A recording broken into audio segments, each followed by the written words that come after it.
Percheron.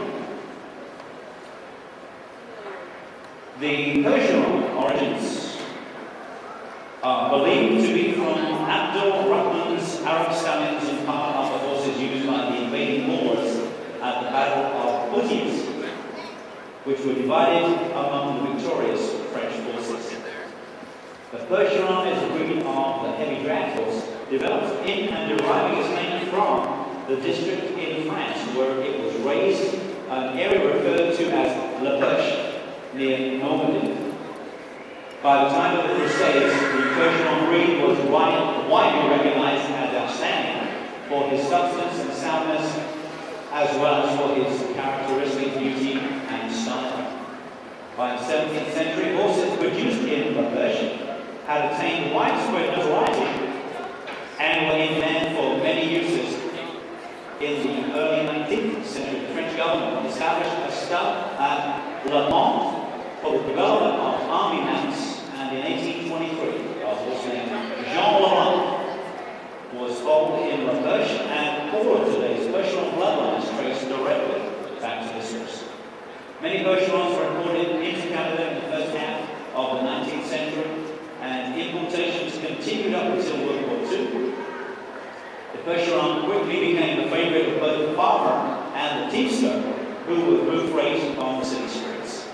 The Percheron was so popular that by 1930 the government census showed that there were 3 times as many registered Percherons as the other 4 breeds, or draft breeds I should say, combined.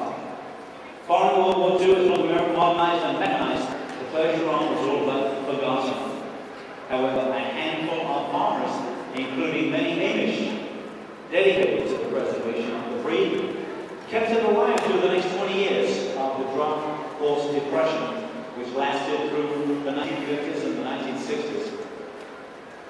The late 1960s saw a renaissance in the draft horse business as North Americans rediscovered the usefulness of the draft horse.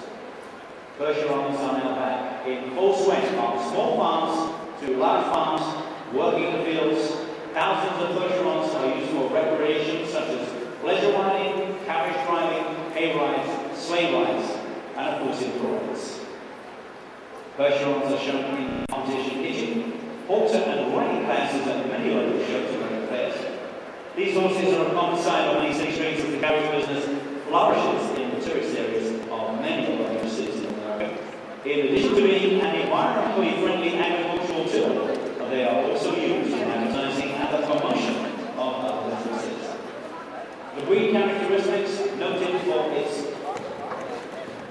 equitable temperament, its intelligence, ease of handling, and willingness to work. Despite their great size, Percherons are active, easy movers, I should say, with a long, free stride.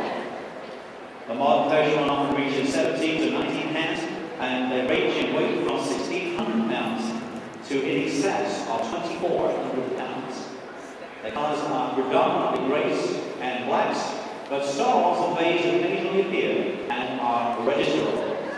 The head should be medium-sized with a well-defined jaw, be quite broad between the eyes, with an alert pointed ear. A large, predominant eye showing its intelligence and spirit is desired.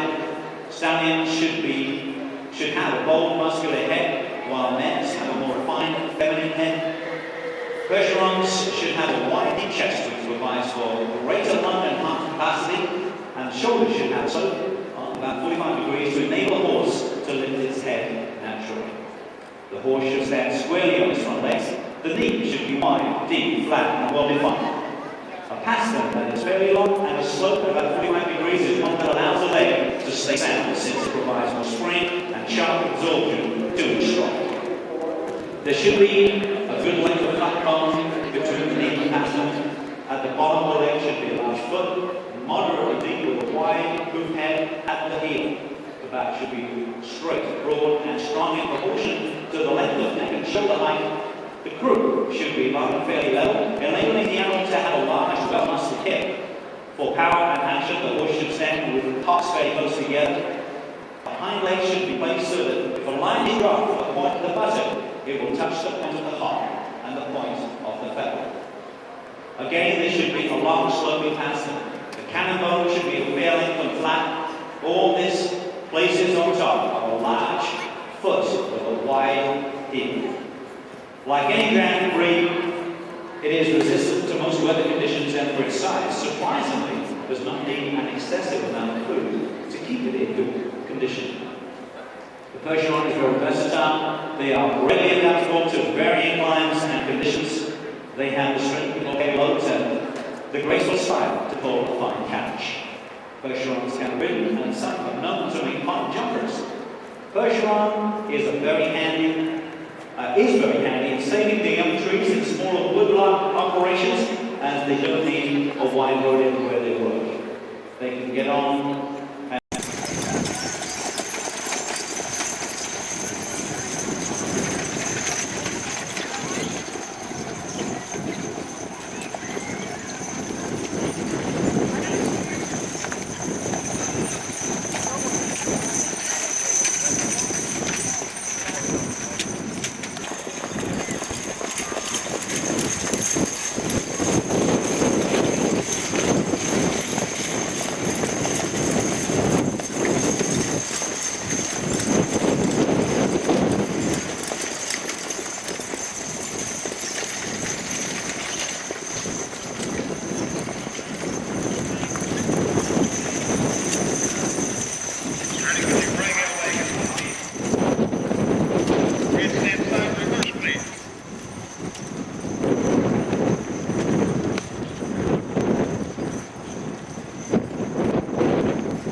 Front lead.